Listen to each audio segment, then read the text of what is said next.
The last episode ended with us assembling our B&M 250 Supercharger, turning it over a few times, and then realizing that the new Teflon strips had already failed.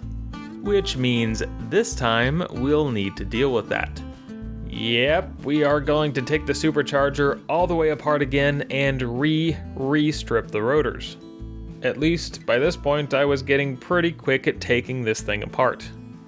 Which brings us right back to the vise where these rotors were last re-stripped 8 months ago. That's right, this whole process has taken 8 months, and we're not completely back where we started, but we're not that far off either.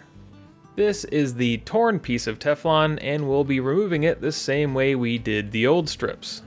Those came out pretty uneventfully, and I don't see any reason the strip failed right there. There's no burr or anything that I could find. I guess it was just under tension from when it was installed, and it probably didn't appreciate the large amount of force that must have been exerted upon it when jammed up against the case walls. Going over everything, it turned out that 2 of the Teflon strips had torn, so just to be on the safe side, we'll go ahead and replace all 4. I did end up finding it a bit easier to work a pick underneath the strip to remove it instead of splitting it with a knife, and there's less risk of damaging things that way. Otherwise, the method we're using is basically the same as what worked for us last time, only we're also going to be adding in silicone spray. I can't say for sure that this helped, or even is necessarily a good idea to have in there underneath the Teflon strips, but I was kind of looking for anything that might make installing them easier. Going through this process again, it was really bothering me that I had read accounts from multiple people who said this type of supercharger does not need to have its Teflon strips trimmed and they will break in on their own. When scouring the internet for answers, I came across this 2015 thread where a user had disassembled their B&M 250 superchargers and taken pictures of the process. Those posts provide a lot of useful information, and this picture in particular is quite interesting. Those blowers are some variation of the marine kits and even have a splined shaft. I hadn't considered that there could be such radical changes to those Teflon strip seats, and while I couldn't find any more pictures online of a third example to farther prove this, luckily we've got one right here. That's our Wyand 144, which is just a modernized and shorter version of the B&M 250. Watching this back, I noticed that, for whatever reason, the Teflon strips don't extend all the way to the ends of the rotors on this particular example, which means the seat is exposed and we can measure the depth of it without taking the whole thing apart. But the calipers don't exactly fit in there, so we'll have to be a little bit creative. If we take a bit of hot glue and fill in that gap in the seat, we can peel out a glue imprint, which we can measure to find out that the strip seat depth is 0.09 inches or 3/32. And if we measure the 250 rotors, those are only 0.06 inches in depth, aka a 1/16 of an inch. If the other rotor dimensions are the same, that means we have an extra 1/16 of an inch in diameter when new seals are on there. I feel safe in assuming that this 250 is the odd one out based on other aspects of it, so it having an abnormally shallow seat would make a lot of sense. I also noticed that the openings on the 250 case have smooth edges, while on the 144 they have very sharp machined edges. I would think that those sharp edges would shave down the Teflon strips and break them in much more quickly. That's certainly interesting information to have, but regardless of it, from our previous experience putting this thing together, it's clear that the seals will need to be trimmed. A professional shop, or somebody who knew what they were doing, would put the rotors on a lathe and turn them down very precisely to the diameter of the inside of the case. What I've got is a razor blade and some tape. For the first rotor, I gave the blade 2 wraps of T-Rex tape, just completely guessing at what may be an appropriate height, and it seemed to work pretty well. The idea is that the tape acts as a guide and helps us cut a consistent height all the way across. But after cutting both strips, a test fit of the rotor to the case made it seem like there might be a little bit too much room there, something like 12 thousandths of an inch when we should be looking at more like 6 to 8. So for the driver's side rotor, I decided to add a piece of electrical tape underneath the 2 wraps of T-Rex tape. This will leave the Teflon strips a little bit more proud of the rotor than they were. And after both sides are trimmed, we'll test fit that to the case, which had a tighter clearance of probably 8 thousandths of an inch. That is right within spec and should be a nice snug fit. Of course, these measurements should be taken with many grains of salt since it's a bit of a difficult thing to check for. And we're assuming that the Teflon was cut perfectly level, which, I mean, obviously it's not, but hopefully it's close, and this time we'll actually be able to break in. With all of that hopefully sorted out, I tried to kind of stress relieve the Teflon a little bit with the mallet. I don't know if this helped at all, but for best practice we also let them sit overnight before trimming the ends. With that, the rotors are ready to go back in and hopefully will fit a bit nicer in the case, but while everything's apart, there are a few details I'd like to take care of. I had already mentioned the mistake that I made by installing these bearings with the seals still in place, and the front side seals are easy enough to remove, but the backside seals did require removing the bearings. If I wasn't already removing the rotors, I would have felt fine leaving the rear seals installed, but since we're here, we may as well remove all of them. With everything removed, we can tap the unsealed bearings back into their bores and reinstall their retaining clips. With that back together, there's a modification I'd like to make to the front cover. You see, there's a boss on the bottom side with nothing on it. It looks just like the boss for the fill plug, so why not have a drain plug too? The oil in the front case is supposed to be changed every 10,000-ish miles depending on who you ask, and you have to remove the supercharger to do so, unless we have a way to drain it while everything is still together. So once we've gone all the way through with an 11/32 inch drill bit, we'll chamfer the edge and then use an 1/8 inch NPT tap to cut some threads. Since pipe threads are tapered, the depth you want the plug to sit at is always a little bit guess and check, but this is looking like a pretty good fit to get this brass plug to sit about flush. So we'll clean up the inside of the cover and apply some thread sealer to the plug before tightening it down. And we're left with just one more change, but it's a pretty important one. This whole time we've been turning the supercharger over with that sketchy bolted together input shaft, and now it's time to switch it out for the machined one. First up, it's going to need a bearing, so we will get that pressed into place. The bearing's outer diameter will get thread locked and tapped into the snout, and the bearing's retaining clip reinstalled. Finally, on goes a new front seal.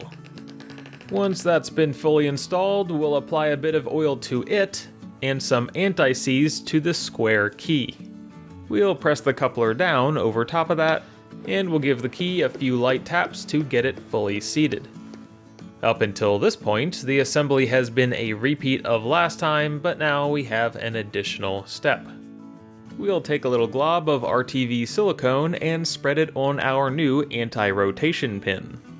The reasoning behind this was both to keep it from rusting in place and make sure that any slack that there might be is taken up so that the pin's not rattling around in there. Not that it should be, it seemed like a fairly tight fit, but the level of precision is probably a bit lacking. That pin is just below flush with the coupler's surface, which should be perfect. Looking at everything assembled, it seems like that pin should make for a stronger connection, but honestly I might have just moved the weak link to another point, which may or may not be a good thing. Hopefully we'll never have to find out, and for now we're just going to focus on getting this thing back together. This time was much easier, and not just because of the experience doing it already, but the rotors went in without a fight. The front bearing plate went on easily, the rotors would actually rotate to get the gears lined up, and everything just kind of fell together. In hindsight, it makes it seem pretty obvious that something was wrong the first time, but I just didn't know. For a finishing touch, and to help make sure that the dowel pins don't get seized up again, we're going to put a bit of RTV over the ends of them. We'll do this for all four, and hopefully it'll make everything easier to take apart in the future. We're also going to install and, for really the first time, tighten down the pulley. The 4/4 inch fine thread hold down bolts will get a coat of thread locker and we'll torque them down to 10 foot-pounds. Now that that's nice and secure, we can check the amount of play between the input shaft and its coupler. It's definitely there, you can hear it and feel it, but hopefully it's not enough to cause noise or problems in normal operation. For fun, I decided to throw a dial indicator on there, and while this isn't perfect because it is kind of rolling around the edge of a tooth, it is somewhere around 18,000ths of an inch. That number doesn't really mean anything to me, though I still think it's less play than the 144 had with the coarse splined shaft, and that was with a smaller pulley. Moving on with the 250, we will refill the case with oil and give her a spin.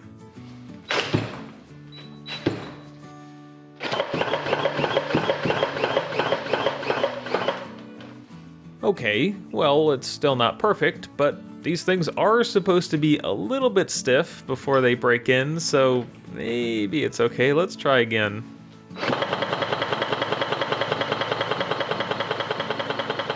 And while it is now turning, it is definitely not smooth. There's a clear, defined spot where it's hanging up.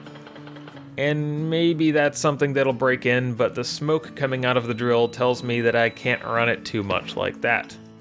If you'll remember, the driver's side strips got cut second, and I tried to make them a little bit tighter than the passenger side, which seems to have backfired. Still, it takes a whole lot less force than it ever did before, and maybe this is close enough that it's something that can break in.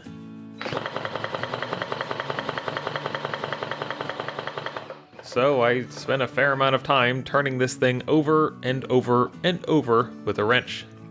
After a whole bunch of spinning, it was definitely starting to loosen up, and hopefully it's good enough that we can put it on the engine, start it up, and have it sort itself out. You know, in theory. Buying this supercharger and trying to rebuild it with no idea what I'm doing has been one of the bigger automotive challenges I think I've ever faced. And it's frustrating because it's a very simple thing. There are just parts you can't get anymore, and of course I have the weirdest possible version of the supercharger. But really, I think the main problem has just been my inexperience. And of course, we still don't know how well this will actually work on the engine. Which, by this point, is mostly together, but there are still a lot of details that need to be worked on. Such as the intake manifold. I had previously alluded to the fact that some of the bolt hole threads are a bit messed up on this, and I probably undersold that. Specifically, the ones we're most concerned about are on the front face of it, used for the idler bracket and the thermostat housing. One is missing an entire chunk of threads, another looks like it was chewed up and spit out, and finally we have the king of them all, a drilled out bolt with the remains of an extractor broken off in it. Two of these bolt holes already extend through into the coolant passage, one of which has been previously repaired, so we'll just have to hope that that holds pressure. Right now we're going to break out our own repair kit and try to improve a few of these threaded connections. Starting off at the blind lower bolt hole that's missing half of its threads, we'll use a 25/64 drill bit to take out what's left of them. With that cleared out, next we'll run in the tap. This is a special tap meant exclusively for installing 3/8 by 16 inserts. I was having trouble clearing the chips out without eating all of them, but the experience did inspire me to create a very high-tech solution to this problem. This adjustable radius air tube apparatus will let me blow out the debris without it all hitting me in the face. Although it is just a prototype. We'll use the special install tool that came with the kit to thread the coil in until it's just below flush. Once it looks about right, we can unthread that install tool and use a punch to break the little tang that's left at the bottom of the coil. That's what the install tool hangs onto to spin it in. We'll extract the remaining piece, and that is one bolt hole repaired. A 3/8 by 16 bolt installs easily and seems like a reasonably snug fit. Now we have 3 of the 4 idler bracket bolts ready to go, but that 4th one is a bit of a doozy. I decided to just drill the thing out with the intention of installing a helicoil repair after we finished. The problem was that I couldn't keep it on center, and the drill bit walked around enough that it ate away at the aluminum, so when I installed a helicoil, as soon as I tightened down a bolt, it spat the coil back out. We're just going to go ahead and step up to a larger thread insert. This time we're drilling a 31/64 hole so that we can tap it for 9/16 by 12. This type of insert uses a standard thread pitch, which is nice, but it does make them a little bit larger overall. Once we've got those threads cut, we will vacuum the outside and inside of the intake manifold. A whole lot of debris came out, so I think it's probably fine. I wouldn't necessarily recommend somebody do this, but I'm not too worried about it. To finish off this repair, we'll use a bolt and nut as an install tool and coat the outside of the insert with JB Weld. Since it goes through into the coolant passage, we want to make sure the outside of that insert is sealed. Once that's below flush, we can loosen the nut on the bolt and remove our install tool. We'll clean up the excess JB Weld, and once that's cured, it should be a very strong repair. Looking at the ring around it where a standoff was once mounted, you can see that the bolt hole isn't exactly centered where it used to be anymore, which might be a problem if we had a factory idler bracket, but since we have to make it custom, we're gonna fit it to what we have anyway. And while we're talking about mistakes I made, you may have noticed an additional threaded hole appear partway through that last section.